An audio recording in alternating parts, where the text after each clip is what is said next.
Hi friends, welcome to మన Bommarillu. Upcoming రివ్యూలోకి వెళ్ళిపోదాం. నక్షత్ర టీవీ చూస్తూ ఉంటుంది. టీవీలో ఒక ప్రోగ్రాం వస్తూ ఉంటుంది. అది ఎవరి ప్రోగ్రామో కాదు, హైదరాబాద్లో ద బిగ్గెస్ట్ మ్యూజికల్ కాన్సర్ట్కి ఒక మ్యూజిక్ గాడ్ అయితే వస్తాడు. అతను ఎవరో కాదు, rock star Akash. Rock star Akash అలా ఇంకా అచ్చం గగన్ లాగే ఉంటాడు. గగన్ షేవ్ చేస్తే ఎలా ఉంటాడో సేమ్ అలానే ఉంటాడు. సో అలా పాటలు పాడుతూ ఎంజాయబుల్గా ఒక రాక్ స్టార్లా తన ఓన్ క్రియేషన్తో సాంగ్స్ పాడుతూ అందరి మనసుల్ని గెలుచుకుంటూ ఉంటాడు రాక్ స్టార్ ఆకాష్. సో నక్షత్ర చాలా డీప్గా గమనిస్తూ ఉంటుంది. ఇదేంటి, ఇతను చూడ్డానికి కొంచెం గగన్లా ఉన్నాడే అని అలా చూస్తూ ఉంటే అప్పుడే భూమి కరెక్ట్గా గగన్ దగ్గరికి వస్తుంది, నక్షత్ర వైపు వస్తూ ఉంటుంది. ఏయ్ ఆగు, ఏంటి మా మమ్మీని టార్చర్ పెడుతున్నావు అని అంటుంది నక్షత్ర. చూడు నక్షత్ర, నేను అపూర్వాన్ని టార్చర్ పెడుతున్నాను అంటే నేను అనుభవిస్తున్న బాధని మీకు తెలిసేలా చేస్తున్నాను. నిజం ఒప్పుకోనంత వరకు ఇలాగే టార్చర్ పెడుతూనే ఉంటాను అని చాలా గట్టిగా చెప్తుంది.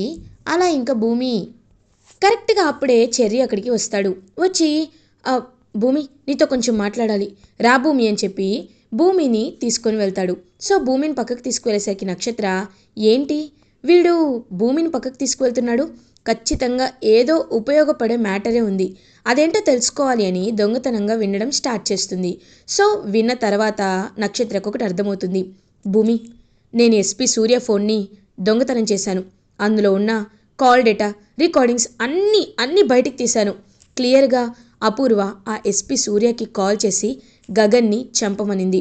గగన్ ఆ ప్లాన్ ప్రకారమే క్లియర్గా చంపాడు. యాక్చువల్లీ ఆ ఎస్పీ సూర్య మ్యాగజైన్లో మొత్తం 15 బుల్లెట్లు ఉండాలి, కానీ వాడి దగ్గర ఉన్నవి కేవలం 13 బుల్లెట్లు మాత్రమే. కానీ శరత్చంద్ర మావయ్య గన్లో లోడ్ చేసిన గన్ అలానే ఉంది. అంటే దానికి కారణం ఏంటి? ఖచ్చితంగా వాడే గగన్ అన్నయ్యని చంపాడు అనడానికి ఇవి పక్కా సాక్ష్యాలు భూమి. ఆ 2 బుల్లెట్లు ఎక్కడ లెక్క చెప్పాలి అనేది వాడు ఖచ్చితంగా ఆలోచించుకోడు. ఎస్పీ సూర్యని సాక్ష్యాలతో సహా ఇరికించడానికి, వాడిని సస్పెండ్ చేయించడానికి, అపూర్వ అత్తయ్య తప్పు చేసింది అనడానికి ఇంతకు మించిన సాక్ష్యం మనకు అక్కర్లేదు. కాబట్టి మనం వెంటనే కమిషనర్ గారి దగ్గరికి వెళ్దాం. ఆయన గురించి నేను విన్నాను, ఆయన చాలా మంచివాడు, మన దగ్గర సాక్ష్యాలు కూడా ఉన్నాయి, కాబట్టి వెళ్ళి ఈ విషయాన్ని చెప్దామని చెప్పి ఇంకా అలా గట్టిగా ఫిక్స్ అయిపోతారు చెర్రీ. ఒక్క నిమిషం చెర్రీ, ఇదంతా తెలిస్తే సూర్యని అరెస్ట్ చేస్తారు, కానీ సూర్య వెనుక అపూర్వ ఉంది అని తెలియడానికి ఖచ్చితంగా ఇంకా బలమైన సాక్ష్యాలు కావాలి. ఆ అపూర్వ నోటితోనే అపూర్వ ఒప్పుకోవాలి. ఎందుకంటే నాన్నే గగన్ బావని చంపాను అనే పశ్చాత్తాపంలో నాన్న ఉండిపోయారు. అలా జరగకూడదు చెర్రీ అని చెప్తుంది భూమి. ఇదంతా వినేస్తుందన్నమాట నక్షత్ర. విని వెంటనే పరుగున వెళ్ళి అపూర్వకి కాల్ చేస్తుంది. అపూర్వ అప్పటికే బయటికి వెళ్ళి ఉంటుంది. హలో బేబీ చెప్పు అని అంటుంది. మమ్మీ, నీకు ఒక విషయం చెప్పనా? ఈ చెర్రీగాడు సాక్ష్యాలు సంపాదించేశాడంట మమ్మీ. ఇప్పుడు ఆ ఎస్పీ సూర్యని సస్పెండ్ చేస్తాడంట. ఒకవేళ వాడి వెనకాల మనమే ఉన్నామని తెలిస్తే ఖచ్చితంగా మన గురించి అన్ని న్యూస్ ఛానల్స్లో వస్తాయి. ఇంకేం లేదు మమ్మీ, మన బ్రతుకు అయిపోయినట్టే. ఆ గగన్ చావడం వల్ల మనకి టార్చర్ కనబడుతుంది కదా మమ్మీ. ఈ భూమి టార్చర్ని తట్టుకోలేకపోతున్నాం అని అంటుంది నక్షత్ర. బేబీ, నేను ఇంటికి వస్తున్నాను ఆగు అని చెప్పి ఇంకా అలా అపూర్వ ఇంటికైతే వచ్చేస్తుంది. అపూర్వ అండ్ నక్షత్ర ఇద్దరు మాట్లాడుకుంటూ ఉంటారు. ఇప్పుడు ఏం చేద్దాం మమ్మీ? ఒకవేళ ఈ నిజం కమిషనర్ వరకు వెళ్ళింది అంటే ఖచ్చితంగా నీ పని అయిపోయినట్టే. నువ్వు జీవితంలో ఎప్పటికీ డాడీకి దగ్గర అవ్వలేవు, డాడీ మనసులో చోటుని సంపాదించుకోలేవు మమ్మీ అని చాలా బాధపడుతూ చెప్తుంది నక్షత్ర. బేబీ, నా దగ్గర ఒక ఐడియా ఉంది, ఆ ఐడియాని మనం వర్కౌట్ చేద్దాం అని అంటుంది అపూర్వ. ఏంటి మమ్మీ ఆ ఐడియా అని అంటుంది. ఏం లేదు బేబీ, ఒకసారి ఇచ్చుడు అని వీడియో చూపిస్తుంది. వీడియోలో రాక్ స్టార్ ఆకాష్ పర్ఫామ్ చేస్తూ ఉంటాడు. ఇతను నేను ఇంతకుముందే టీవీలో చూశాను, చూడ్డానికి కొంచెం అని అనేసరికి ఎగ్జాక్ట్లీ, చూడ్డానికి కొంచెం గగన్లా ఉన్నాడు కదా అని అంటారు. దగ్గర నుండి చూస్తుంటే కొంచెం గగన్లాగే ఉన్నాడు అని అంటారు. ఇప్పుడు ఈ ఫోటోతోనే మనకి చాలా పనుంది. మనం పక్కాగా ప్లాన్ చేద్దాం, ఏం కంగారు పడద్దు అని ఇంకా అపూర్వ ఒక ప్లాన్ని వేసుకుంటూ ఉంటుంది. ఇది ఇలా ఉండగా శారద ఇంకా అదే ఊహల్లో ఉండేసరికి ఇంకా బెగ్గర వచ్చినా సరే అది నిజంగా గగనే అనుకొని లోపలికి తీసుకొచ్చి భోజనం పెట్టడం అండ్ శారద పాపం అంతలా మెంటల్లీ ఇంబ్యాలెన్స్ అయ్యింది అని చెప్పి కృష్ణప్రసాద్ అండ్ భూమి చాలా బాధపడడం జరుగుతుంది. భూమి శారద దగ్గరికి వచ్చి, అత్తయ్య మీరెంత బాధపడుతున్నారో నేను తెలుసుకోగలను, కానీ ఒక్కటి మాత్రం నిజం అత్తయ్య, గగన్ బావ ఎక్కడో లేడు, మీలోనే ఉన్నాడు అని మావయ్య చెప్పిన మాటలు అక్షరాల నిజం. ఆ నిజాన్ని నిరూపిస్తాను. బావ ఖచ్చితంగా బ్రతికే ఉన్నాడని నా అంతరాత్మ కూడా చెప్తుంది. బావని ఎలా అయినా మీ దగ్గరికి చేరుస్తాను అని చెప్పి ఇంకా శారదకి పాపం ధైర్యం చెప్తూ మాటిస్తుంది భూమి. ఇది ఇలా ఉండగా ఎస్పీ సూర్య తన ఫోన్ని వెతుక్కుంటూ ఉంటాడు. ఇదేంటి నా ఫోన్ కనిపించట్లేదు, ఎవడు దొంగతనం చేశాడని చెప్పి ఇంకా అలా ఫోన్ వెతుకుతూ ఉంటే అప్పుడే చెర్రీ ఆ ఫోన్ తీసుకొచ్చి సూర్యకి ఇస్తాడు. ఒక్కసారిగా షాక్ అయిపోతాడనమాట. సూర్య, ఏంటలా చూస్తున్నావు? నీ ఫోన్లో రావాల్సిన డేటా నాకు వచ్చేసిందిలే. చూడు సూర్య, నీ బండారం బయటపడే రోజు వచ్చేసింది. ఇంక నువ్వు వేలపై లెక్క పెట్టుకో, సస్పెండ్ అవ్వడానికి, జైలుకు వెళ్ళడానికి. మా అన్నయ్య ప్రాణాలు తీసిన నిన్ను ఊరికే వదిలిపెట్టను, నీ అంతు చూస్తాను అని చెప్పి చాలా అంటే చాలా గట్టిగా చెప్పి అక్కడి నుండి వచ్చేస్తాడు చెర్రీ. ఇంకా ఒక్కసారిగా వణికిపోతూ ఉంటాడు సూర్య. లేదు, ఇలా జరగకూడదు. ఒకవేళ ఇలా జరిగితే నేను జీవితాంతం జైల్లో చిప్పకూడు తినాలి. అలా జరిగితే కరెక్ట్ కాదు. ఇప్పుడు ఏం చేయాలి అని ఆలోచనలో పడతాడు సూర్య. ఇది ఇలా ఉండగా మనకి రాక్ స్టార్ ఆకాష్నైతే చూపిస్తూ ఉంటారు. రాక్ స్టార్ ఆకాష్ ఏమో ఇంకా అలా ఇంటికి వచ్చేసరికి తనకి ఒక నాన్న ఉంటారు. ఆ నాన్నకి సివియర్గా హెల్త్ అనేది ప్రాబ్లం ఉంటుంది. సో వెంటనే, నాన్న కూర్చోండి, మీరు ఎక్కువగా పని చేయొద్దని చెప్పాను కదా, ముందు ట్యాబ్లెట్ వేసుకోండి అని రాక్ స్టార్ ఆకాష్ వాళ్ళ నాన్నకి ఇస్తాడు. నాన్న, నువ్వు నా కోసం నీ జీవితాన్ని త్యాగం చేస్తున్నావురా. నీకు ముంబై, ఢిల్లీ అలా విదేశాల్లో ఎన్నో ఆఫర్లు వస్తున్నా వెళ్లకుండా నా ఆరోగ్యం కోసం నాతోనే ఉండిపోతున్నావా అని అడుగుతారు ఆకాష్ వాళ్ళ నాన్నగారు. నాన్న, నాకు నీకంటే ఎవరు ఎక్కువ కాదు, నీకోసం నేను ఏదైనా చేస్తాను అని ఇంక పక్కకు వచ్చి డాక్టర్తో మాట్లాడుతూ ఉంటారు. సార్, మీ ఫాదర్ కిడ్నీస్ కంప్లీట్గా డ్యామేజ్ అయిపోయాయి, మీ బ్లడ్ గ్రూప్ మ్యాచ్ అవ్వటం లేదు, కాబట్టి మీరు తనకి వేరే కిడ్నీస్ అనేవి అరేంజ్ చేయాలి. వీటి కోసం మీకు దాదాపు 10 lakhs అవుతాయి. ఇప్పటికే మీరు 2 lakhs పే చేశారు, మిగతావి కూడా త్వరగా పే చేయండి అని హాస్పిటల్ వాళ్ళు కాల్ చేస్తారు. ఇంకా అలా రాక్ స్టార్ ఆకాష్ ఆలోచనలో పడతాడు. ఎంత రాక్ స్టార్ అయినా అతని దగ్గర సరిపడా డబ్బులు ఉండవు, కాబట్టి మొత్తం అన్ని ఖర్చులు తీసేసినా సరే ఎంతకి మిగలవు. సో ఇంక పాపం చాలా బాధపడుతూ ఉంటాడు. అప్పుడే కరెక్ట్గా ఇంకా అలా అపూర్వ అండ్ నక్షత్ర ఇతన్ని వెతుక్కుంటూ వస్తారు. పేరుకేమో రాక్ స్టార్ అంటున్నారు, వీరేమో ఇక్కడున్నారు, అసలు ఏం జరుగుతుంది అని చెప్పి అలా ఆలోచిస్తూ ఉంటారు అపూర్వ అండ్ నక్షత్ర. అపూర్వ నక్షత్ర ఇద్దరు కలిసి ఇంకా అలా ఆకాష్ దగ్గరికి వస్తారు. రాక్ స్టార్ ఆకాష్ దగ్గరికి వచ్చి, నువ్వు ఆకాష్వే కదా అని అంటారు. అవును, మీరెవరు అని అడుగుతారు. నేనెవరో నీకు తల తెలుస్తుందిలే కానీ నేను చెప్పింది నువ్వు ఒకటి చేయాలి అని అంటుంది. ఏంటది? నేనెందుకు చేయాలైనా, మీరెవరు అసలు అని అడుగుతారు. చెప్తానయ్యా, ఎందుకలా కంగారు పడుతున్నావు? చూడు, నువ్వు అచ్చం చూడ్డానికి మా గగన్లాగే ఉన్నావు, కాబట్టి మా గగన్లా నువ్వు నటించావనుకో, నీకు నేను ఎంత డబ్బడిగితే అంత ఇస్తా అని అంటుంది అపూర్వ. ఒక్కసారిగా షాక్లో ఉండిపోతారనమాట. వెంటనే, ఏంటి డబ్బిస్తారా అని అడుగుతారు. అవును, నీ కష్టాలన్నీ తీరిపోతాయి, నువ్వు చాలా సంతోషంగా ఉండొచ్చు, కాబట్టి నా మాట విని డబ్బులు తీసుకో అని అంటుంది నక్షత్ర.